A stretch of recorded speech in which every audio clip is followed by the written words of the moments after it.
आप सबको वंदे मातरम। 14 अगस्त को कर्मश्री संस्था एक विशाल तिरंगा यात्रा निकालती है। उस तिरंगा यात्रा में भोपाल के हजारों की संख्या में टू व्हीलर वाहन सम्मिलित होते हैं और doctor Shyama Prasad Mukherjee Nagar mother Teresa school से शुरू होकर भीमा कुंज, सर्वधर्मपुर, चूना भट्टी, कुलार तिराया, मैनेट तिराया, माता मंदिर, रोशनपुरा, पॉलिटेक्निक, कमला पार्क और राजा भोज वीआईपी रोड होते हुए लाल घाटी और वहां से संत हृदयराम नगर, दीनदयाल उपाध्याय गल्ला मंडी में जाकर समाप्त होती है। ये यात्रा भारत के प्रधानमंत्री आदरणीय नरेंद्र मोदी जी ने हम सबको एक सौभाग्य की दिया है, क्योंकि पहले राष्ट्रीय ध्वज केवल सरकारी इमारतों पर और मंत्रियों के बंगले पर और गाड़ियों पर लगा करता था। लेकिन भारत में एक बात यह भी तय हुई कि भारत के जनमानस का राष्ट्रीय ध्वज है, इसलिए भारत के हर घर पर तिरंगा हो और इसलिए घर घर तिरंगा, हर घर तिरंगा, इस अभियान के तहत जो माननीय प्रधानमंत्री जी ने आह्वान किया है, देश भर में ये अभियान बहुत तेजी से चल रहा है। हम भोपाल के अंदर भी सभी घरों पर नागरिकों के अपील के साथ झंडे को अधिकतर घरों तक पहुंचाने का और जिनको जरूरत होती है वो उनको स्थल भी बता देते हैं। एक तिरंगा अभियान, घर घर तिरंगे लगाने का अभियान भी किया जाता है। साथ में ये विशाल तिरंगा यात्रा ये अखंड भारत के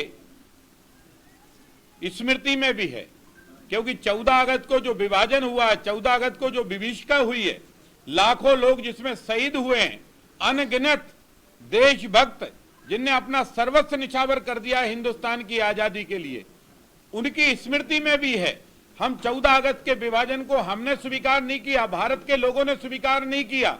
कुछ राजनीतिक मजबूरियों के कारण जिन्ना ने या वर्तमान भारत की राजनीति करता नेहरू जी ने इन्हें स्वीकार किया होगा, लेकिन तब भी देशभक्त ये कहते थे कि हमने सपना अखंड भारत की आजादी का सपना सजोया है। अगर हम कहते हैं कि आजाद भारत के लिए, आजादी कराने के लिए शहीद भगत सिंह कुर्बान हुए, शहीद हेमू कालानी कुर्बान हुए, तो शहीद भगत सिंह का जन्म स्थल वो आज पाकिस्तान में है, शहीद हेमू कालानी जी का जन्म स्थान जो वो आज पाकिस्तान में है।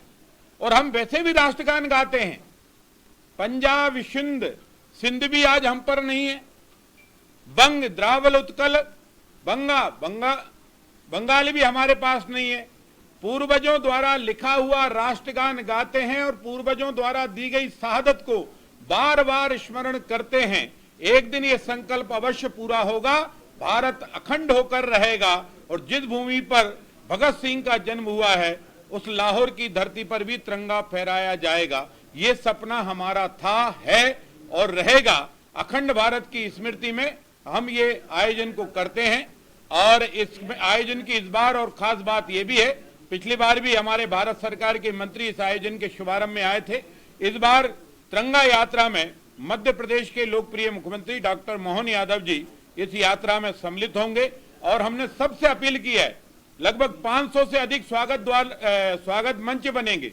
व्यापारी संघ बना रहे हैं, जगह जगह जो कॉलोनी मोहल्ला समिति हैं वो बना रहे हैं, नागरिक बना रहे हैं, स्कूल, कॉलेज, छात्र, सभी को आह्वान किया है कि ये तिरंगा किसी एक का नहीं है, ये राजनीतिक दल से ऊपर उठकर सोचो। ये तिरंगा हमारी शान है, हमारी पहचान है और हमारी जान है और पूर्वजों ने जो हमें दिया है उसको बनाकर रखना ये हमारा संकल्प है। इस संकल्प को लेकर ये तिरंगा यात्रा है। इस तिरंगा यात्रा को आपके माध्यम से हम जन जन तक पहुंचाने की अपील करते हैं और सबसे प्रार्थना करते हैं कि अपने घर पर तिरंगा जरूर लगाएं और हो सके तिरंगा यात्रा में अगर गाड़ी लेकर सम्मिलित, टू व्हीलर लेकर सम्मिलित नहीं हो सकते तो कोई बात नहीं, जहां से तिरंगा निकले वहां खड़े होकर, और नहीं तो अपनी छत पर खड़े होकर हम आपको देखें, आप हमको देखें, पर दोनों हाथ जब देखें तो एक दूसरे के हाथ में तिरंगा देखें, हर हाथ में तिरंगा हो। ये भारत के नागरिकों को करना है। हम सबके अपने पर्वों से बड़ा पर्व है राष्ट्रीय पर्व और वो है हमारे आजादी का पर्व 15 अगस्त स्वतंत्रता दिवस। इस पर्व को ऐसे मनाएं कि दुनिया जब इस पर्व की रिपोर्टिंग ले तो उनकी आंखें खुल जाएं और वो कहें भारत कल भी एक था, आज भी एक है और मोदी जी के प्रयासों से हम प्रगति के पथ पर भी आगे बढ़ेंगे और एक दिन अखंड भारत का सपना भी पूरा करेंगे।